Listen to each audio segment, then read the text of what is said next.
Whose money is it anyway? March 2015, Bangalore Mirror.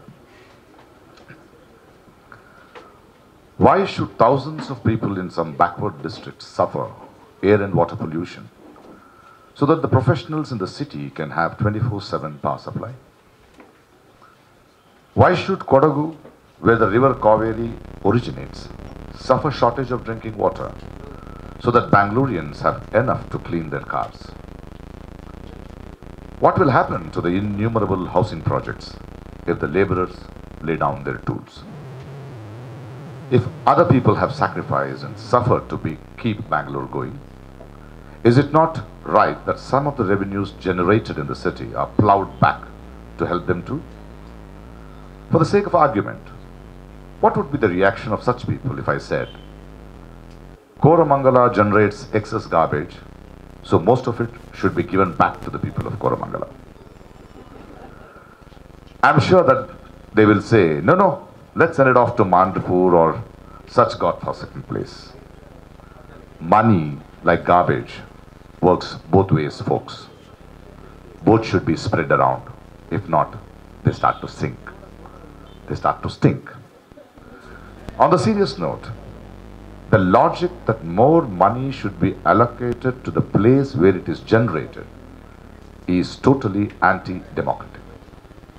The cardinal principle of democracy is not just one person, one vote, but also equal rights and opportunities to all.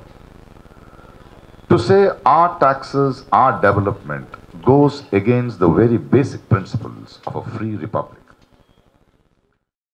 The kind of people who argue that subsidies to farmers are a waste of money. And that since the agricultural sector contributes 17% of the GDP, only an equivalent amount of money or less should be spent on that sector. They also say that while subsidies given to the farming or weaving sectors are waste of resources since they do not generate employment, giving subsidy to business houses makes sense since they generate copious employment opportunities. This is way off the mark.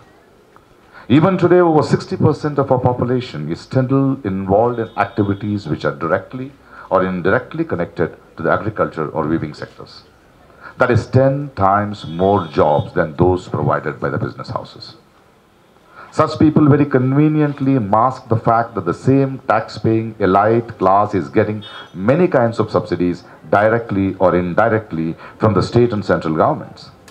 Some famous software firms based in Bangalore are what they are today because of the various kinds of concessions made by the state government.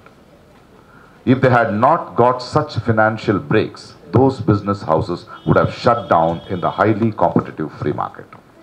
Because a free market knows no mercy. My friend Shivasundar, a political analyst, pointed to me that in this year's union budget, the big business houses are getting a whooping rupees 60,000 crore as direct subsidy and around 5 lakh crores indirect subsidy. This is two times the devolution of resources from the center to state and 3 times the amount allocated to MNREGA and rural put together. What a lovely question. Remember, my country, you youngsters, the guys who are trolling us, the guys who are trying to brand us so they're convenient, is a minority.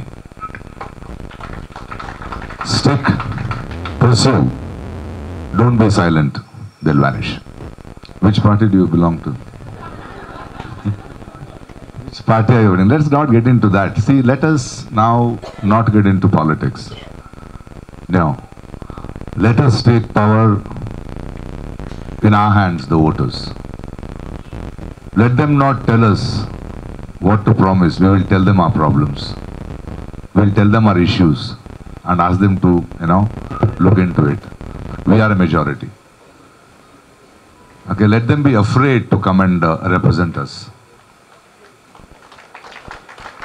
That's what, and that can be done only when you're not silent. Yeah? When such acts of silencing, forget killing. There are a lot of other acts like Padmavati is happening, nude or something else, or today some film being released and they found a statement given 10 years back they want to fight. When we the public, we the citizens, stand by such voices or such even attempt to dissent, will send a signal to the government and to those people also that these guys are not alone. What we do is we make them into islands.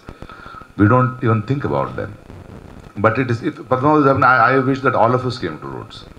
All of us wrote to a prime minister. If we don't need some leader to come and tell us, like what we do as people is, we discuss among two friends and we leave it at that. But where it has to be heard never gets heard.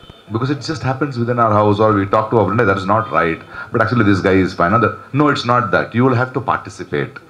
Because it becomes our responsibility too. So it's not just that somebody has to give a security, or the writer has to think before he does it, or he finds his own security. Yes, the government has to do it, but when it is not doing it, this is what we need to do. That they'll be afraid to bring in dissent, to stop dissent. I think it's our responsibility. The sort of gatherings here is what a wonderful thing. This itself should send this thing. So any little thing you see, whether comment says, make your reaction louder. As simple as that. Probably we should do that too.